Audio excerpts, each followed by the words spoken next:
There's so much I want to chat with you about. But I think one thing that's, stands out about what you just said and knowing your journey a little bit is you doing something for so long, being a pastor, and then finding that burnout at some point in your life, and then kind of transitioning in the middle of your career. I want to ask you about your transition. First, what were the indications that you were realizing that I'm burning out? This is not something that I can sustain for a longevity time of period. And what were maybe the initial steps that you took to transition into doing something that you figured out once you got to it that you actually loved and could do something for the rest of your life? What an insightful question, Daylan. I don't know if I've been asked that before. So I think for me personally, it was like everything that was once easy became hard. Yeah. And I just knew it was time to move on and transition to something else. And that's part of the burnout. It's like relationships were really easy to me, but many of them became difficult. Many of the tasks were once easy for me, then they became difficult.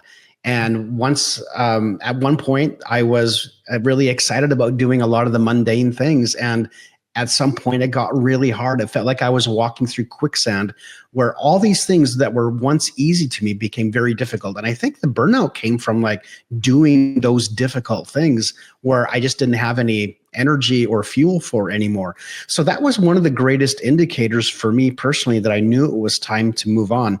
And then what that transition looked like, it was really interesting because a lot of people wanted me to hang on for longer than I think Yeah. that I should have, but and in some instances I really did hang on, and it was to my detriment. Yes, sir. I should have been more open to the change and the transition than I was, and partly because I love people. I love doing what I was doing, but it just became more difficult. And in some ways, maybe to use a religious term like God, but I think in some ways it was God's way of like moving me on because I wanted to be dedicated. I didn't want to be known as a quitter. I wanted to be loyal. I wanted to have character and integrity.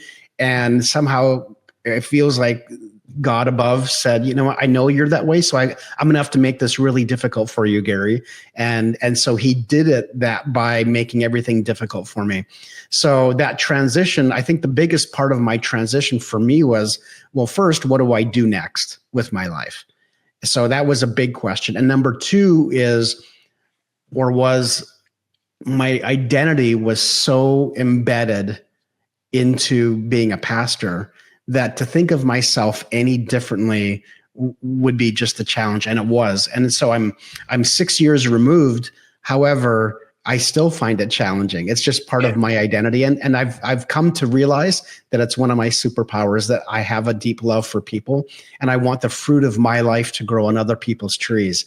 So I don't need the credit, I don't need the stage, I don't need the limelight. I just want to make the people around me better. So part of my job now is realizing that my purpose and my mission has never changed. It's still the same, Yeah. but my calling and what I do and my assignments can change. They can adapt. But my purpose and my calling are pretty solid. They haven't Mhm. changed much, but the assignment has changed. And I needed to learn that the hard way because maybe I'm stubborn, but that's been the greatest journey, is the way that I see myself.